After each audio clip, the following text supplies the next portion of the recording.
এই এভরিওয়ান, মাসি Dibyendu Moni and you're watching the protection YouTube channel. কালকে যখন থেকে তোমাদের সেকেন্ড অ্যালটমেন্টের শিট এসেছিল, তারপর থেকে কিন্তু ম্যাক্সিমাম স্টুডেন্ট একটা জিনিস নিয়ে ভুগছিল। সেটা হচ্ছে যে দাদা আমরা তো আপগ্রেডেশন করেছিলাম, আপগ্রেডেশন হওয়ার পর যে শিট এসছে সেই শিটটা আমি অ্যাকসেপ্ট করতে চাইছি না, আমি আর একবার আপগ্রেড করতে চাইছি। কারণ আমি একবার যখন পে করেছি তখন আমি থার্ড রাউন্ড অবধি দেখবো, যেটা বেস্ট পসিবল হবে সেটা আমি নেব।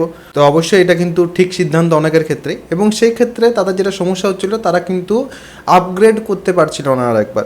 এবং সেই ক্ষেত্রে বিভিন্ন ধরনের, শুধু আপগ্রেড করতে পারছিল না, বিভিন্ন ধরনের অপশানস আসছিল, বিভিন্ন ধরনের অনেক কিছু হচ্ছিলো, আপগ্রেড করার পরেও আপগ্রেড হচ্ছিল না।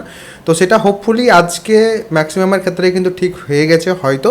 কারণ আজকে যেটা আসছে সেটা হচ্ছে, if you do not accept your current allotted seat, you will automatically be considered for upgradation in the next phase.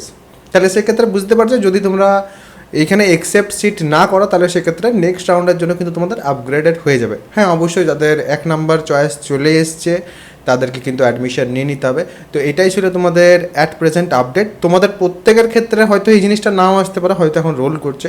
তোমরা অবশ্যই নিজের নিজের যা হচ্ছে সেটা কিন্তু শেয়ার করতে পারো। আর সেটা যদি বাদ দিই তাহলে সেক্ষেত্রে ফার্স্ট সেমিস্টারের ক্ষেত্রে যারাই ভর্তি হচ্ছে, যে কোনো ব্রাঞ্চেই ভর্তি হও না কেন, মেকানিক্যাল হোক, ইলেকট্রিক্যাল হোক, কম্পিউটার সায়েন্স হোক, এরকমভাবে যত ব্রাঞ্চেস আছে ডিপ্লোমা ইঞ্জিনিয়ারিংয়ের, যে কোনো ব্রাঞ্চেই ভর্তি হও না কেন, ম্যাথামেটিক্স, ফিজিক্স, কেমিস্ট্রি এবং কমিউনিকেশন স্কিলস ইন ইংলিশ, এই 4টে সাবজেক্টে কিন্তু তোমাদের পড়তে হবে, এবং সিলেবাসও কিন্তু প্রত্যেকের ক্ষেত্রে সেম। ঠিক আছে, তো সেই ক্ষেত্রে তোমরা যদি চাও তাহলে সেক্ষেত্রে আমার যে ব্যাচ সেখানেও কিন্তু আসতে পারো। প্রথমত তোমরা আমার যে অ্যাপ্লিকেশন সেটা ডাউনলোড করে ব্যাচের মধ্যে যাও, কোর্সের সেকশনে যে পরে ফার্স্ট সেমিস্টারের যে ব্যাচ সেখানে যাবে, সেখানে যে পরে প্রথমে ডেমো ক্লাসেস এটসেট্রা যা আছে সেগুলো একটু চেক করে নিতে পারো। অনেকের সিলেবাস নিয়ে জানার আছে, তো সেখান থেকে সিলেবাসও কিন্তু তোমরা ডাউনলোড করে নিতে পারবে ফার্স্ট সেমিস্টারের। তো সেখান থেকে সেগুলো করো। যদি মনে হয় যে না ব্যাচের মধ্যে জয়েন করা উচিত, তাহলে সেক্ষেত্রে ওয়ান টাইম পেমেন্ট করে তারপর জয়েনও কিন্তু হয়ে যেতে পারো।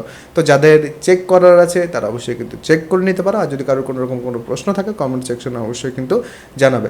সবাই ভালো থাকবে, সুস্থ থাকবে এবং আমার সাথে থাকবে।